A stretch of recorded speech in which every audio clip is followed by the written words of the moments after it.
motivation of our talk, uh, given a classical phase space, there's a more or less standard procedure that one can use to find quantize the theory. But if given a quantum theory, it's not very usually known that whether there is a classical description which is useful. So for instance, the ADS CFT correspondence, the boundary CFT at large N is a very strong coupling quantum mechanical system, but and therefore the classical description for it is far from being useful. But as a non-trivial fact, it emerges that there is a bulk gravitational description which is a classical useful description for this quantum mechanical system. So therefore, given a strongly coupled system, what and when can we use a general strategy to identify if it admits a dual semi-classical description, especially if one involves gravity?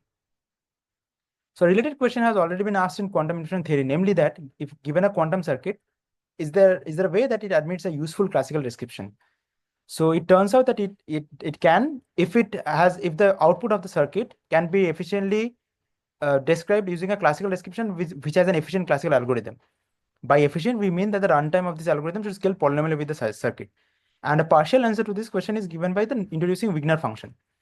So Wigner function I'll be introducing more in poster, but in one line, it's a phase space description of a quantum mechanical system, and it tries to be a classical probability density, but it fails to be so because uncertainty principle doesn't allow.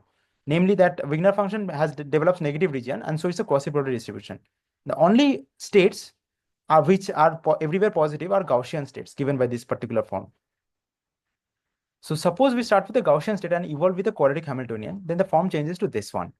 And this, since the final state is also Gaussian, so the Wigner function for such evolution remains positive everywhere. But if you evolve with a generic time evolution operator, generic Hamiltonian, then the Gaussian doesn't remain Gaussian anymore, and therefore the Wigner function develops negative regions. So we can see there is a computational flavor in this, namely that for Gaussian states, one just for quadratic evolution, one just needs to keep track of A and B, these two parameters. Whereas for generic evolution, one needs to keep track of all values of Q and T.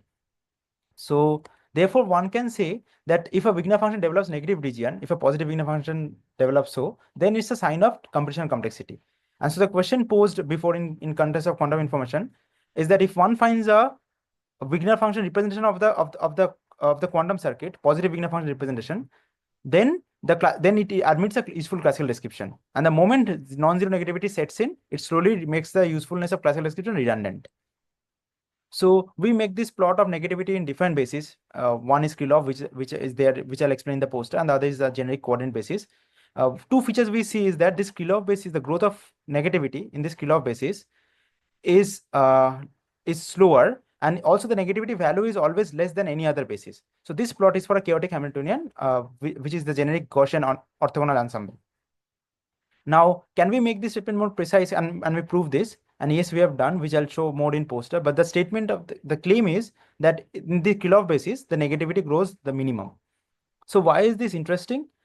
This is interesting because in the double scale SYK model, we have the calculations can be performed in something called quad number basis.